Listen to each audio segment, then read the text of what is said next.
দর্শক আমাদেরকে বিদায় জানাতে এসেছে।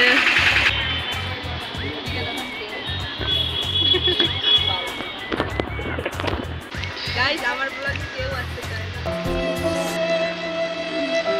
সালিমের মশলা দেব। ওয়া ওমা ওমা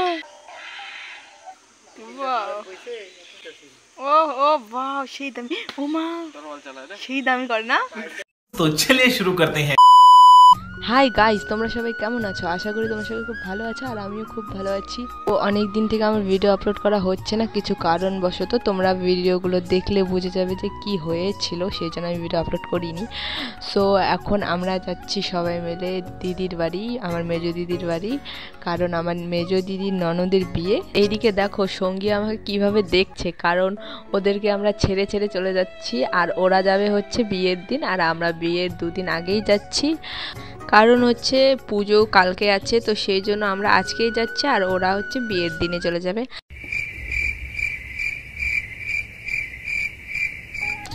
আর এইদিকে দেখতে পারছো গাইস, মামা হচ্ছে কাঁঠাল প্যাক করে গাড়িতে দিচ্ছে, কারণ এখান থেকে কাঁঠাল নিয়ে যাওয়া হবে আর কাঁঠালের সবজি হবে বিয়ে বাড়িতে একটা, তো সেই কারণে আমরা এখান থেকে কাঁঠাল নিয়ে যাচ্ছি। আর আমাদের বাড়িতে অনেক কাঁঠালের গাছ, কাউকে যদি লাগে কন্ট্রাক্ট করো গাইস, এখনও কাঁঠাল আছে।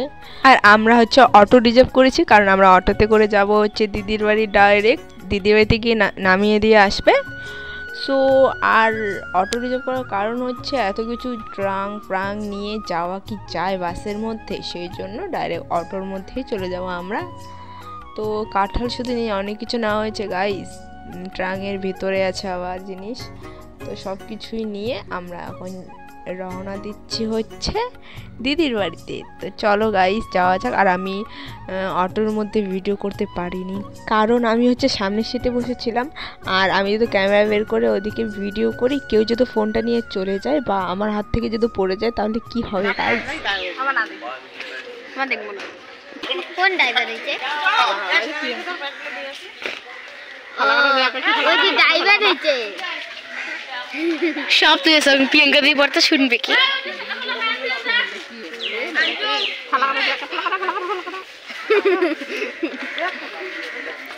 এদিকে দেখো গাইস আমার কথা কি বলছে, আমি কিভাবে ব্লগ করি না করি সেই ব্যাপারে আলোচনা করছিল গাইস।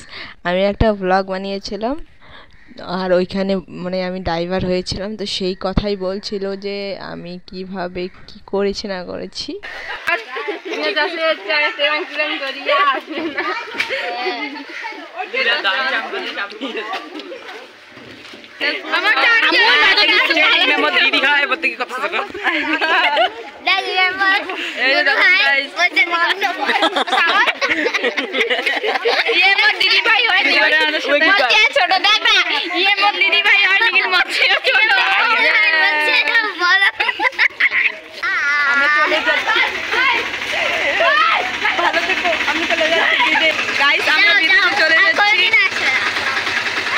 তোমাদের সাথে দেখা হবে পরে, ঠিক আছে? বিয়েতে ঠিক আছে দাদা।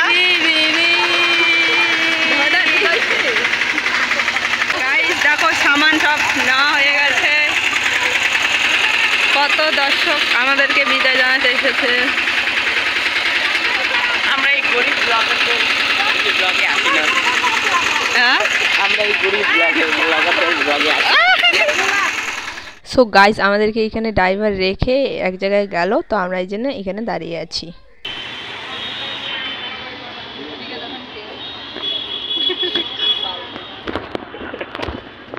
আরে ভালো লাগছে না আমার কাছে, অমন করে যে বসে গেছি তাদের ভালো লাগছে না।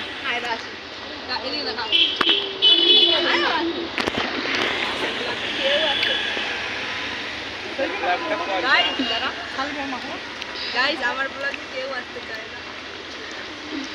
সালিমের মশলা দেব, সালিমের মশলা।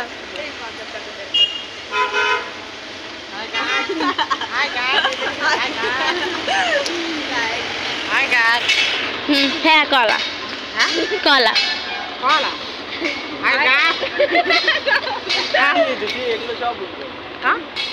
নেটও যাবে দে লজেন্স দে। আমলকি বেশি করে আনি বলবে উমা ভূমি হবে তো বানাইছে।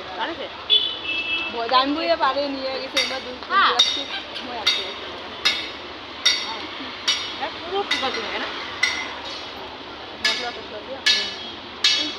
হ্যালো গাইস, আমরা দিদির বাড়িতে এসে শুয়ে পড়েছি গাইস। আর এই যে দেখছো বাচ্চাটাকে, এটা হচ্ছে আমার দিদির বড় ননদের ছেলে। আর এ হচ্ছে ঠাকুরের ভক্ত, বাপরে বাপ। ঠাকুর দেখলেই ঠাকুর তুলে নিয়ে আসবে, এসে এখানে রাখবে, রেখে বলবে কি আমাদেরকে বলছে ঠাকুরের গান দাও, ঢাকের গান দাও, আমি নাচবো, এভাবে বলছিল। তা আমাকে বলছিল ভিডিও করো, আমি নাচবো। তো তারপর এর নাচ দেখে তো আমি অবাক হয়ে গেছি গাইস, তোমরাও একটু দেখো গাইস এর নাচ। কেমন করে নাচবে ঢাকের গান দেখে দে অল্প। Wow, wow, wow.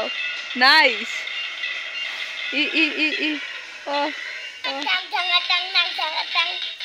অমন কারালা যে একটা যেমন করলো ভিডিও করছ তো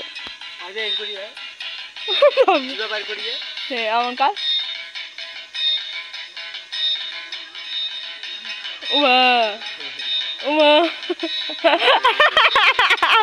সেই দামি হচ্ছে রে। ওমা ওমা সত্যিকার অমন করে দেখছিস তুই তো সেই দাম কয় সোয়ালে গেছি, সোয়ালে বাজার 2 কইছে মাত্র বাজার বইতেছি। ও ও বাহ সেই দামি। ওমা তরল চালায় রে, সেই দামি করে না পাইকারি মাল তো মনে করি। ও তখন 8টা বাজে আমি ওয়া ও ও ও মাত্র দোকানপাট বইতেছি না, দাম মিলে না, বনে না।